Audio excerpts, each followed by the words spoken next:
గుంటూరు ప్రజలకు గొప్ప శుభవార్త. పాల్ పృథ్వీ మినిస్ట్రీస్ నిర్వహణలో ప్రతి నెల 3వ మంగళవారం జరుగుతున్న పరిశుద్ధాత్మ తైలాభిషేక స్వస్థత ఆరాధన ఈ నెల కొన్ని అనివార్య కారణాల వల్ల 4వ మంగళవారమునకు మార్చడం జరిగింది. అనగా ఆగస్టు 25వ తేదీ ఉదయం 9 గంటలకు ఈ ఆరాధన జరగనుంది. స్థలం వెంకటేశ్వర విజ్ఞాన్ మందిర్, గుంటూరు మార్కెట్ దగ్గర. ఇప్పటికే వేలాది మంది ఈ ఆరాధనలో పాల్గొని దీవించబడ్డారు. గర్భఫలం లేనివారు గర్భఫలం పొందుకున్నారు. చీకటి చేతబడి శక్తులచే పీడించబడేవారు విడుదల పొందుకుంటున్నారు. భయంకరమైన వ్యాధుల నుండి స్వస్థత పొందుకుంటున్నారు. మరి మీరెందుకు ఆలస్యం చేస్తున్నారు? తప్పక పాల్గొనండి. దేవుని కార్యాలు మీ జీవితాల్లో పొందుకొనండి. ప్రభునందు ప్రియమైన కల్వరి మార్గం పాల్ పృథ్వీ మినిస్ట్రీస్ నుంచి ఈ మాటలు వింటున్న మీ అందరికీ నా ప్రత్యేకమైన శుభములు. ప్రియులారా, కల్వరి మార్గం పాల్ పృథ్వీ మినిస్ట్రీస్ ద్వారా జరుగుతున్న ఆదివారపు ఆరాధన వివరములు మీకు తెలియజేయటానికి మీ ముందుకు వచ్చాను. ప్రతి ఆదివారం ఉదయం 7 గంటలకు మొదటి ఆరాధన భద్రాచలం సారపాకంలో జరుగుతుంది. ఇప్పటికి వేలాది మంది ప్రజలు పాల్గొని బలమైన దేవుని కార్యాలు పొందుకుంటున్నారు. అలాగని 2వ ఆరాధన హైదరాబాద్ సికింద్రాబాద్ జంట నగరాల్లో ఉన్న తార్నాక అనబడే ప్రాంతంలో ఈ ఆరాధన జరుగుతుంది. స్థలం మీ అందరికీ తెలుసు. తార్నాక మెట్రో స్టేషన్ దగ్గర సన్మన్ హోటల్ ప్రక్కన ప్రెసిడెంట్ కన్వెన్షన్ ఏసీ ఫంక్షన్ హాల్లో. ఇప్పటికీ ఈ ఆరాధనకు వేలాది మంది ప్రజలు పాల్గొని దైవ కార్యాలు పొందుకుంటున్నారు, అద్భుతాలు పొందుకుంటున్నారు, స్వస్థతలు పొందుకుంటున్నారు, దేవుని ఆత్మచేత దాకపడుతున్నారు. మీరు కూడా దైవ కార్యాలు పొందుకోవాలని, చీకటి దురాత్మ నుంచి విడుదల పొందుకోవాలని, దేవుని ఆశీర్వాదముతో నింపబడాలని ఆశ కలిగి ఉంటే ఖచ్చితంగా ఈ ఆరాధనలో పాల్గొనండి. మొదటి ఆరాధన ఉదయం 7 గంటలకు భద్రాచలం సారపాక, 2వ ఆరాధన హైదరాబాద్ సికింద్రాబాద్ తారనాక. రండి, మీ కుటుంబాలను దేవుడు ఆశీర్వదించబోతున్నాడు. హైదరాబాద్లో సాయంత్రం 6 గంటలకు జరుగుతుంది ఆరాధన. కుటుంబాలతో రండి. God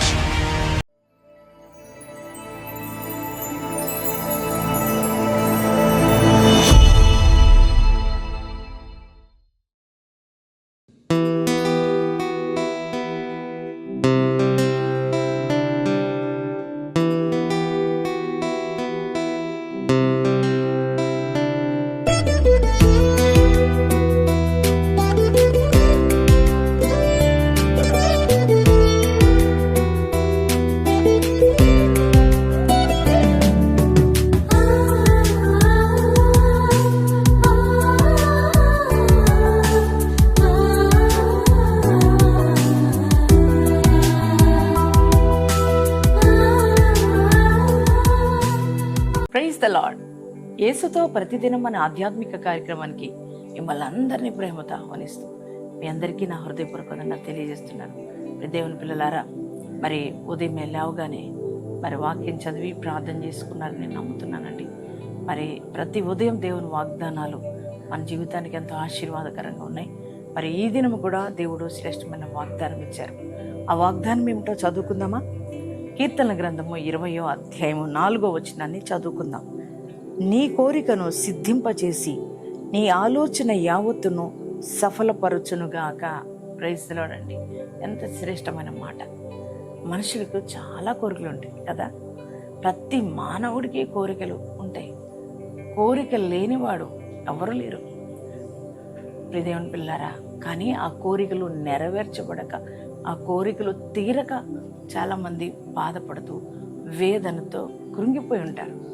ఒకవేళ వాగ్దానం చూస్తున్నా మీ జీవితంలో కూడా అంతే, చాలా కోరికలు ఉన్నాయండి, కానీ నా కోరికలు నెరవేర్చబడట్లేదు, సిద్ధింపబడట్లేదు అని అనుకుంటున్నారేమో. దేవుడి ఉదయకాలం మీతో మాట్లాడుతున్నారు.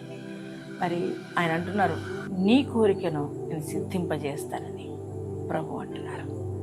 నిజంగా మన కోరికలు సిద్ధింప చేయగలిగిన వాడు ఎవరంటే మనం ఆరాధిస్తున్న యేసయ్య. చదువుకునే పిల్లలకు మంచి మంచి కోరికలు ఉంటే ఏమంటే మంచి జాబ్ చేయాలి అని కదా.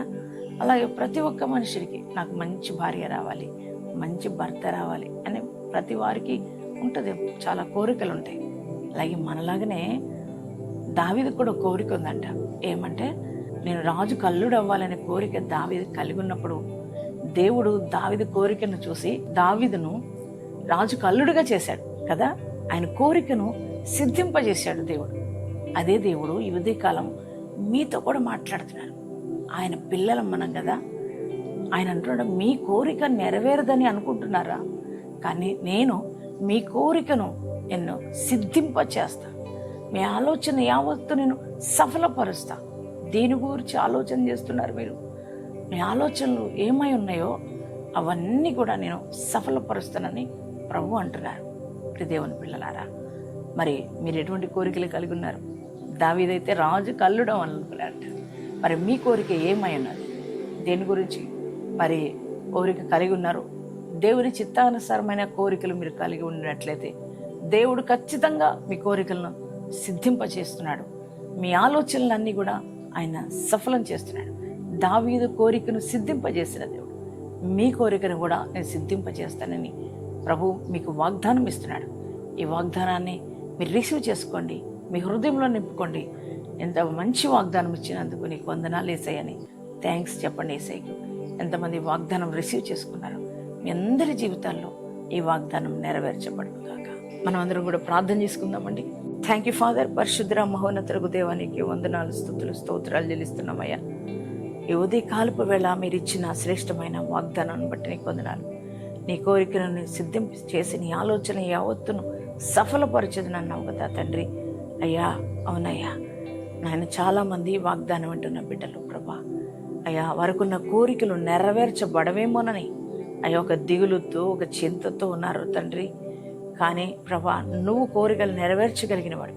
నీ చిత్తానుసారమైన కోరికలు మేము కోరినప్పుడు మా యొక్క కోరికలు నెరవేర్చగలిగిన గొప్పవాడు నువ్వే. దావీదు ఒక చిన్న కోరిక కోరుకున్నాడు, తన కోరికను సిద్ధింపజేశావు. అదే రీతిగా ఈ వాగ్దానం చూస్తున్న యవ్వన పిల్లలు మంచి మంచి జాబ్స్లో ఉండాలని వారు కోరిక కలిగి ఉన్నారేమో, మంచి భాగస్వామి రావాలి అని అయ్యా ప్రభా వారు కోరిక కలిగి ఉన్నారేమో. అలాగే నాయన ప్రభా ఈ వాగ్దానం ఉంటున్న బిడ్డలు ఎటువంటి కోరికలు కలిగి ఉన్నారో నాయన ఆ కోరికలు మీరు సిద్ధింప చేయమని ప్రార్థిస్తున్నా. అయ్యా నాయన ఎటువంటి ఆలోచనలు కలిగి ఉన్నారు, కుటుంబ రీత్యా, వ్యక్తిగతంగా, ఆత్మికంగా, వ్యాపార రీత్యా, నాయన ఉద్యోగ రీత్యా నాయన ఎటువంటి ఆలోచనలు వారు కలిగి ఉన్నారు, వారి ఆలోచనలన్నీ సఫలపరచబడునుగాక. మీరు సఫలం చేసినందుకు వందనాలు దేవా. అయ్యా ఈరోజు మ్యారేజ్ డేస్ బాడీస్ చేసుకున్న ప్రతి వారికి శుభములు పలుకుతున్నాం ప్రభా. వారికి జీవితాల్లో నిండైన దీవెన కలుగునుగాక తండ్రి. వారి జీవితాల్లో ఉన్నతమైన కృప పొందుకుందురుగాక. ఈ యొక్క దినమంతా నీ ప్రజెన్స్ అందరితో ఉంచి నడిపించమని యేసు నామంలో ప్రార్థిస్తున్నాం తండ్రి. ఆమేన్.